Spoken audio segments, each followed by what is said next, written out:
Greetings, Hellions. We had an absolutely great conversation with Michelle Icard, but because of the nature of the topics in her books, some of the things we get into are a little bit more adult, so you might not want to listen to this one with little ears around. Enjoy the interview. Hello, everyone, and welcome to Fresh Take from What Fresh Hell Laughing in the Face of Motherhood. This is Margaret. And this is Amy, and today we're talking to Michelle Icard. She's a member of the Today Show's parenting team. She's the author of Middle School Makeover. Her leadership curriculum for middle schoolers has been implemented at schools across the U.S., and her summer camp curriculum is offered at more than 20 camps each summer. Michelle lives with her family in Charlotte, North Carolina. Her new book is 14 Talks by Age 14, the essential conversations you need to have with your kids before they start high school. Welcome, Michelle. Hi, thanks for having me. Oh, we need you. I especially need you because I loved this book. My kids are 8, 10, and 12. And so I am like my ski tips are like going right out over the edge of the precipice, and I'm about to start downhilling here. And I wrote this down right from the beginning. You say these are difficult conversations because your kids are beginning the normal and necessary work of pulling away. And I'm just seeing that in my own kids. It's a good mantra for me. This is normal and necessary, as they're going from my sweet little munchkins who just want to be like cuddled on my lap and telling me how pretty I am to real life human beings who think I'm dumb a lot of the time. Right.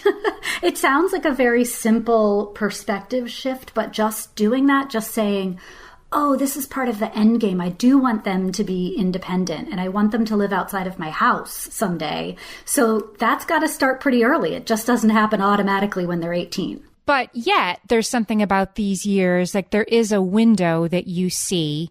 You say that there's a sort of an emotional readiness of these years that makes it the perfect time to have difficult conversations, even if you're getting kind of the cold shoulder from them all of a sudden. So what is that about this age group? Right. So how do we pair their insistence on separating with our need to get them some foundational information to keep them safe when they do leave us? Yeah. And I think that the key is, first of all, with this age group, one day they're 18 in their minds and the next they're 6. They're putting on eyeliner and sneaking out of the house, or they're asking if they can sleep in your bed, right? So they are still little kids at heart, even though they're yearning to be older. So that's kind of a sweet spot. They don't have a lot of independence without you quite yet. So they're not walking out the door car keys in hand. So they're still kind of captive audiences. But mostly it's this idea that they do still like you, even though they're starting to pull away and they're sending you some signals that you're not cool. They do still want to hear what you have to say and they're open to advice. So kind of 11 to 14 is really a sweet pocket for communication. Right, because they're still willing to talk to you, but you're all seeing the future together a little bit. You're not, sometimes I feel like with my 8-year-old, some of the stuff was like, wait, what? She's not seeing it yet down her own road.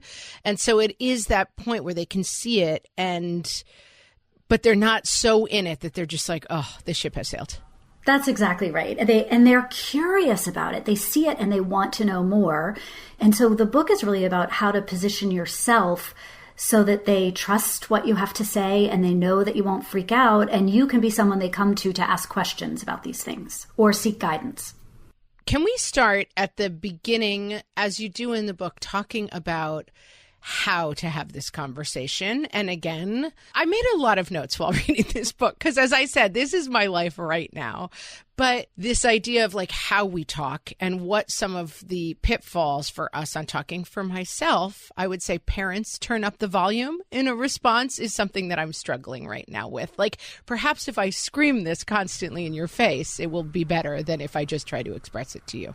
Right. I use the analogy that you're really like a tourist in their world right now. And we've all had that experience where if you haven't had it yourself, you've probably seen it portrayed on TV, where someone is a non-native language speaker. And so what they do is they talk really, really loudly and they might add an inflection that sort of sounds like the accent to them. And I feel like that's what we do. So we want our kid to pay attention and engage with us. And it starts with a simple request. Hey, time to turn off the iPad.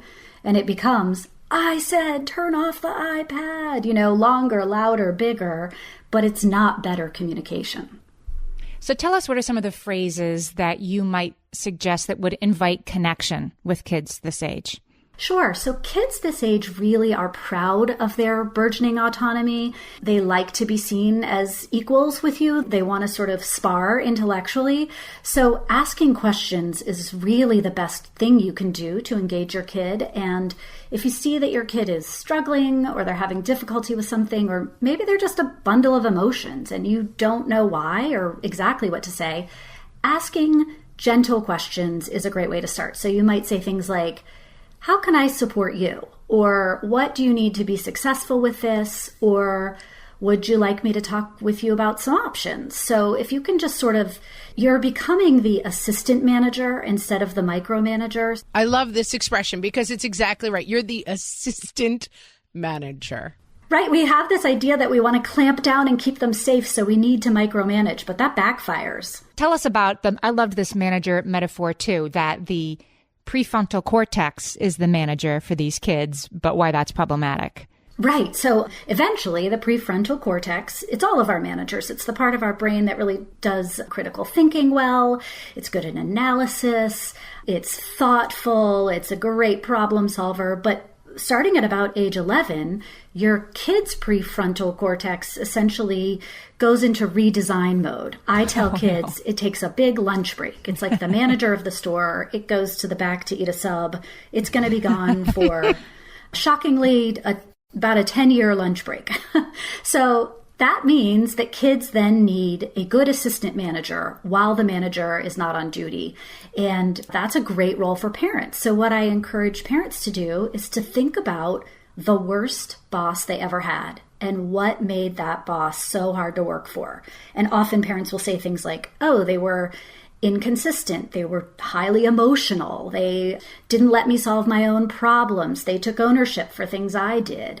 So if you take all of those things about a terrible boss and you flip it, you've got a pretty good job description for being a parent of a middle schooler. That hit me in all the feels, thinking about my worst bosses and how my kids might apply some of those same adjectives to me. For sure. Right. For sure. Because, to be fair to ourselves, we are extremely emotionally connected to them being safe, to them being successful. And so, it's natural that we want to control their outcomes. And we've had several years of being very in charge of controlling their outcomes. So, yes, while I recognize all the bad boss stuff in myself, it's not coming out of nowhere, and it's not coming out because I'm a fundamentally bad person who wants to, lord over my kids. That's right. I'm so glad you said that. It's a transition that I think we have to make healthily, but it's there for a reason. The intention is pure and the intention is right. It's just that kids this age are going through such a cool and weird developmental phase. If we don't shift how we approach those intentions, they do sometimes end up backfiring. And what is it about age 14 that is sort of an expiration date in your head? Is it something changes in their brain after that? Is it that they're experiencing most of the things we were supposed to warn them about already after that? What is it about age 14 that's sort of a important turning point? I think that 14 is typically freshman year. So anecdotally, I think we can all imagine that, you're the youngest kid in the school. So you're suddenly exposed to kids who can drive and kids who are drinking and kids who are having sex and all the stuff that happens in high school. It's happening on your territory all of a sudden. So I wanted to have parents set a pretty good foundation before kids are thrown into the deeper end of the pool there. And also statistically, there's been research that shows that age 14 is the most dangerous year of a boy's life. They haven't done this research on girls, but it is the biggest year for taking risks in a young man's life. So I wanted parents to have an opportunity to talk about what kinds of behaviors will come up in high school, what kinds of things they might experience, and how to think through some of those things before they're impulsively just reacting to it. I've never heard that before. That's a really interesting thought, 14 being the most dangerous year for boys. It makes sense, but I've never heard it before. Right. Let's take a break. And when we come back, I want to talk a little bit about your sort of model for having these conversations that you present in the book. So, Michelle, in your book, 14 Talks to Have by Age 14, you introduce the brief model for having whatever conversation it is we need to have. Can you walk us through that model? Sure. So BRIEF is an acronym. Each letter stands for a step in the process of how to have better talks with your kids at this age. I also just like that it spells out brief because I think no kid at this age wants to have a really long conversation about these topics. And I hope that parents will have multiple short conversations. I think that's a lot more effective. But the acronym B is the beginning, and it stands for Begin Peacefully. And the reason for that is most parents will tell me when I say, what's the hardest part of starting a conversation with your kid about, sex or drugs or relationships or any of these sort of big thorny topics? And they all say it's getting started. Yeah. I'm so afraid if I just bring up the subject, they're going to roll their eyes and storm out of the room, right? So instead of diving into the deep end, I'm encouraging parents to start really peacefully, begin peacefully. And that can sound like scheduling a time to talk so the kid doesn't feel ambushed. Like, hey, I know grades just came out. Let's touch base on that later. Do you want to do it after dinner or do you want to do it in the morning before school? So giving them some choices there. Or it can be just a casual, gentle curiosity about a subject. So if, for example, you want to talk to your middle schooler about vaping, Begin Peacefully might sound like, hey, I'm hearing a lot about vaping. Are you hearing about it too? Do you think it's as big a deal as people are saying? So it's not, hey, do you vape? Which of your friends vape? Can you give me a list of the names of your friends who've tried vaping? Right. Right. Because to be clear, none of us want to talk to our children about vaping, but we feel compelled to do so. It's not fun. That's right.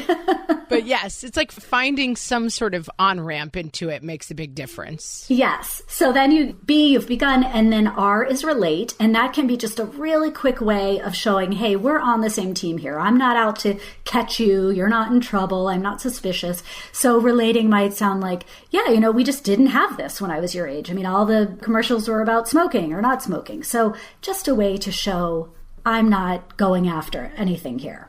I is interview for data. And what I mean by that is this is your chance to ask questions. Again, you don't want to come across like you're trying to catch your kid.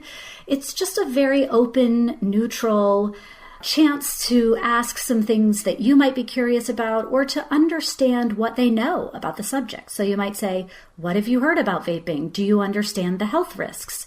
Do you think it's happening a lot? Or do you think parents are kind of going overboard on this? So I tell parents, pretend you're a DA on the case and you have absolutely zero interest in the case. So you're just sort of casually trying to get some details. My parents had a hilarious version of this that I still remember, that they would always approach any question around a difficult subject with a percentage availability. So they'd be like, what percentage of kids are vaping at school? It wasn't vaping, it was smoking or whatever it was back in the day. And it was like we had this kind of tacit agreement that if I said like, oh, 0, I don't know anyone who's doing that. It was like, okay, that's not a problem. But if I said 95%, we had to talk about it more. Right. Like we had worked out this like weird little communication system. Did you lie, or was it like, this is an ironclad answer, I must answer? Oh, no, it was definitely like a funny little dance and it was like, if it was 95, I was also doing it basically. And if it was 50, I wasn't doing it. Like we had a whole thing going on. I love that. That I didn't even realize until after I graduated from high school, because it's like, oh, you could be like a 50%. That means I'm not doing it. But if I said 95, I'm like, wink, wink. I'm having a cigarette every once in a while. What's cool about that approach is that it really does take the emotion out of it. It's like, this is merely scientific data we're discussing, And let's chat about what other people are doing, but really we know what's really going on here. Your parents were smart. I like that. Okay, so E. So BRIE. E stands for echo. And if you've seen a therapist or you've seen a therapist on TV, you know how this works. It's the part where you say, oh, it sounds like you're saying. And it's a way for you to affirm that you're listening and also really to check for clarity and comprehension, because so many times when we're talking with our middle schoolers, we draw assumptions, we misunderstand the vocabulary we're using. So this is a chance for you to say like, okay, it sounds like you're saying, yeah, some kids are doing it, but maybe not as many as parents are worried about. And I think it's important to give kids that opportunity to goof on parents, that like it gives them a little bit of that opportunity to say like, oh, this is something parents really overreact, whatever it is, so that it's not only unidirectional, the conversation. That is great. I love that you said that because yes, again, that's kind of part of recognizing their authority on the subject, which is really important to them. Yes. And then F. This is F. This is the step that you've been waiting for. This is where you get to give feedback. And this is where most parents begin the conversation. And that's why they've had bad experiences trying to talk with their tweens or teens about these tough topics, because they start with feedback and they really haven't earned the opportunity to give it. I mean, there's the sense of like, well, I earned it by being their parent, but the kid's probably just going to shut down and close off if you begin with, hey, don't ever vape, it's terrible for you. Did you hear me? Was I clear about that? Right?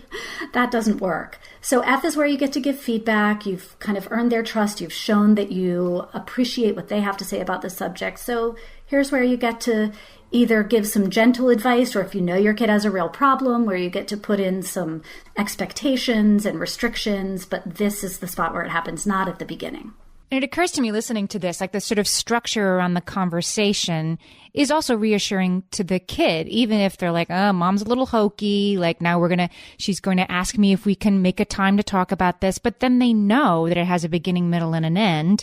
There's probably something reassuring and safe about that makes it more likely to go well. That's right. And the fact that, you keep it short, I hope, also helps. Your kid will begin to expect from these conversations that, like you said, you kind of get in and get out, and that's great. I loved what you said. There's a talk about sexuality. That's one of the chapters in the book. And pornography, of course, is a topic.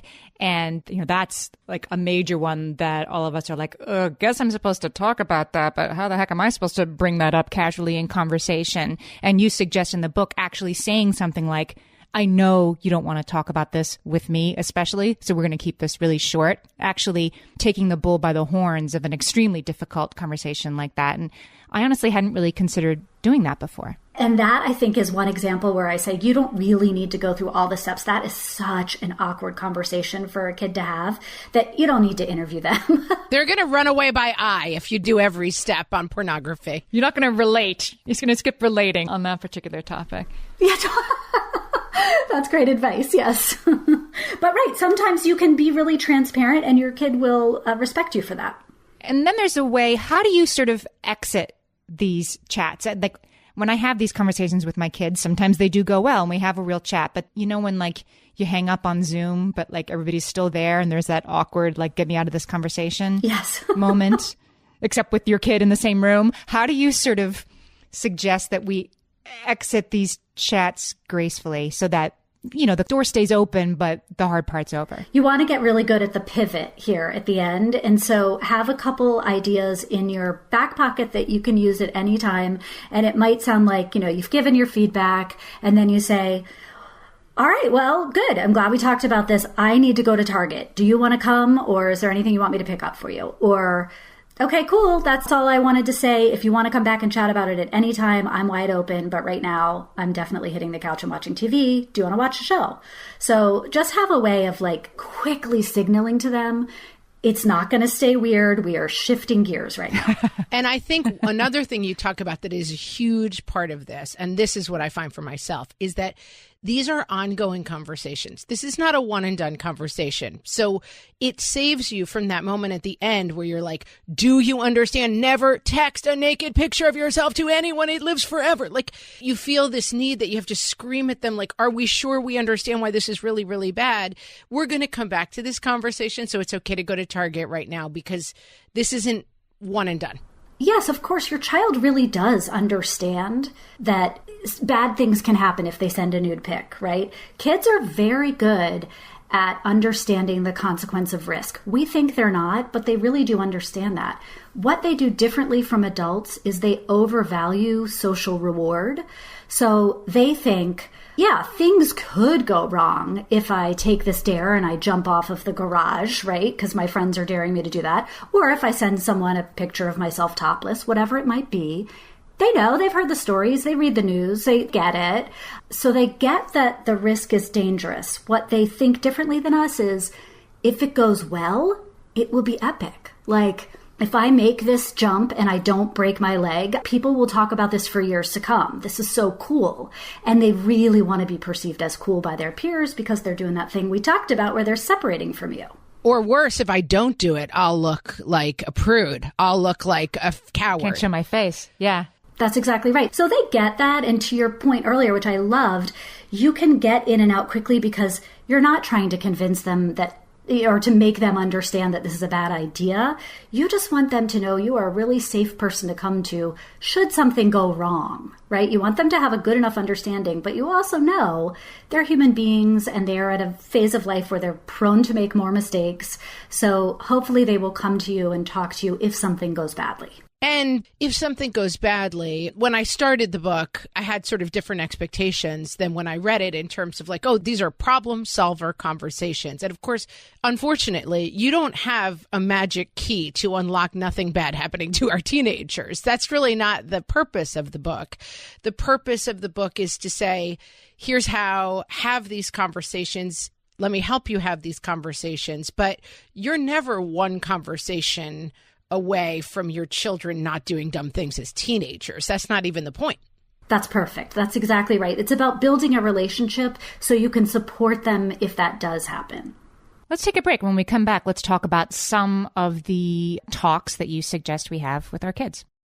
So Margaret was saying before the break that this book surprised her and that it wasn't a sort of means to an end. Here are the 14 conversations you need to have about these 14 topics, right? I expected it to be about you can't drink, no nude pictures on your phone, just all the things we were saying before. But instead, your chapters are about things that are more like friendships or creativity, which really surprised me. And why did you, I think it's a wonderful resource for kids this age, but why did you structure the book that way? Two reasons. One, I wanted to keep it, it couldn't be an encyclopedia with 30 volumes, and there are far too many things we need to talk to our kids about for me to make each chapter about one of those things. So what I did is I set up like a murder board on my wall of index cards with everything you could ever talk to your kid about that would be really important. And it was massive. I mean, I didn't have red string going between them, but sort of that is the visual. And then I looked at it, it was overwhelming. And I thought, I've really got to lump some of these things together. So I started to look for trends and things that looked like they would fit together. And that's how I came up with the 14 topics. So like you said, there's one on creativity because parents really worry about creativity going away when their kid is in middle school. Like they just spend all their time staring at screens, and they used to make me macaroni necklaces or do art or whatever. So I looked for all of those things and then I bundled them under bigger umbrellas. But you can still go to the index and you can find those little things. You can find pornography, you find vape, you find, all the little things that you're concerned about. It's just I themed it. Well, and I think it underscores what the book is really about, because as I was saying, I would have expected to open up and the 14 conversations are like porn, sex, vaping, cigarettes, alcohol, drugs. These are the kind of things we sometimes think like this is what we have to talk to our preteens about before they become teenagers. But it's a book about talking to our kids as their whole selves, which is really much more useful. You're not going to have access to talk to them about porn if you're not talking to them about other things that are important to them. Yes, I love that. That's exactly right. It's sort of a whole human approach to your relationship with them. Yeah, of course you look for problems because that's what you think your role is. But it's good to fight that instinct with kids where you're only like, here he goes again. Here's the problem. Oh, no. And like one of the kids then becomes more of a problem and you've got to deal with those problems. And it's just so easy at this age, I think, to lose connection. That's right. In search of problems. Yeah. And that's really kind of the biggest problem. You don't want to look back, your kid leaves to go to college or to go into the workforce, whatever it may be when they're 18. And you're like, well, gosh, I hardly knew you, So that's the biggest problem I'd like to solve is I'd like you to really know your kid. And for your kid, conversely, to really know you. There's a chapter about that. Sort of how does your relationship start to change once they're in middle school? What I loved about this book is that, you do go into depth on how to have difficult conversations around topics, but it's backed up with your sort of wealth of knowledge about this age group and why they're so fraught. Like the chapter on friendships, to go back to that, I have a daughter in 7th grade and she's my youngest. So I've had 2 7th graders before. Friendships just get, right? They get thrown up in the air. The deck of cards just gets thrown up in the air and reshuffled at this age. But sort of, and supporting my kid through that is important, but why that's happening, you explain that. Can you talk about the Gearboard? I thought that was such an interesting metaphor for this age group. Sure.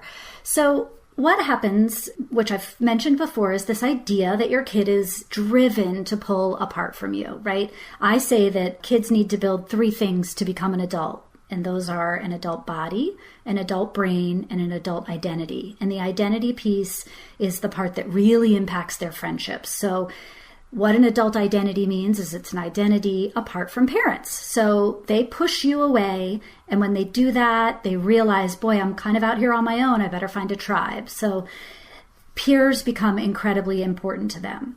So around, 6th grade, 7th grade, I imagine kids as though they are gears on a board and they are all spinning at different rates of speed and they're desperate to click in and start moving together really well, but they mostly are just whirring and bouncing off of each other. And it's not often that you get a real perfect fit in middle school friendship-wise. And in fact, only 1% of friendships that are made in 7th grade will last through high school. Almost all middle school friendships break up, and it's incredibly painful.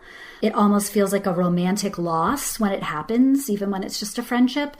So I just hope that parents will kind of normalize that for their kids. I think that's the most important thing we can do. I think there's an aspect. I was on another podcast talking about progressive education, and the woman who ran a progressive ed school was talking about how their perspective is the kids are the experts. So if they talk about nature, they start with the question, what do you know? What do you know about nature? And it's rather than coming in as the expert, it's kind of doing an archaeology of the kids and what they know. And it reminded me of some of the advice in this book that trying to kind of mine information and reflect that back to your kids versus coming in as like, let me tell you a thing or two about why that kid is, not good, not the right one for you, whatever. That's beautiful. Starting with that question, what do you know, is great. I love that. Because, we might be surprised. Right. Our kids really can be experts. And certainly when we get to the topic of technology, sit back and learn. That's exactly right. They know so much more than we do. Yeah, I think that kids at this age are so excited to know things that we don't know. My kids are right in that spot right now where I see them all the time. Like, Mom, did you know? And they're still a little bit on the younger side of like, I'm so excited to tell you about this dinosaur that you don't know about. But then as I see it with my 12-year-old that I'm busy telling him everything and trying to leave that openness. And it's hard because then he kind of comes at me with like, Mom, comma, you idiot, comma. It's not quite as exciting as like learning about the dinosaurs, but I'm trying to like find that heart space to say, okay, let him explain what's going on in 7th grade instead of me always wanting to explain it to him because I fundamentally understand it much better than he does. Of course we do. We know the answers. That's why we're so desperate to share it with them. But right. But our kids deserve the same opportunity that we got to earn that experience. Right? So if we just feed them all the answers and they were to just accept it, they wouldn't be very rich humans because they wouldn't have had the opportunity to know what heartache feels like or to know the guilt that comes with making someone feel bad for saying something mean on social media. I mean, we would like for our kids not to make these mistakes on the one hand. On the other hand, making mistakes is how you learn to be a better person. So it's hard to watch it happen, but it can be a positive thing in the end. It's really hard. What would you say, Michelle, to a parent who's listening, maybe her relationship with her tween is kind of already off the rails? There's a lot of resentment or just like, you don't know anything, Mom. These attempts at conversations in the past have not gone that well, and you're going to try something new. How do you suggest that parent approaches having a better, more open relationship? My sense is that parent represents a whole lot of parents. So don't feel that you are alone if that's you. And also, the good news is that at this age, the middle school age, it's a starting over point anyway. So it's a really natural time to say like, hey, lots of changes going on. And again, with the transparency, you can say, I feel like maybe I haven't been as good as I'd like to be at helping you out and learning about you and supporting you. So, I am often people's scapegoats, and I'm happy to be. You can say, I heard this woman on a podcast and she was talking about this, or I read this book and I've gotten some different ideas and I'm kind of excited about them. And I want you to know you can tell me if there are things that you think I'm doing right or wrong. And I want to kind of figure this out with you. And I think for a lot of us, in the same way that this isn't a conversation that's going to happen once, that's not a reset that's going to happen once. I find myself saying to my kids sometimes, okay, we're in a bad mode. We've gone off the rails. I'm screaming and you guys are being pests and we need to all reset. That can happen. It probably should happen fairly often. Like, let's go back to a better place and try this again. I love that. We say the same thing in my family. It's time to hit the reset button. And it's because everybody gets worked up or off track, and that's totally normal. I loved this book. It's 14 Talks by Age 14, the essential conversations you need to have with your kids before they start high school. Michelle, tell us where we can find you, where we can find the book, everything about you. You can find me on Instagram. It's just my full name. So it's Michelle, and then Icard is spelled Icard. So if you search for me on Instagram, I'm there. And then I have a website, same way. It's just my name. And as always, you can find all of these links on the show page, and we will link to you everywhere because both Amy and I really enjoyed this book. We were before you even got on, we were like, this was a good one. We're ready to talk about it. Perfect time. That's right. Perfect time for both of us. I'm so happy. I love talking with both of you. Thanks so much for joining us, Michelle.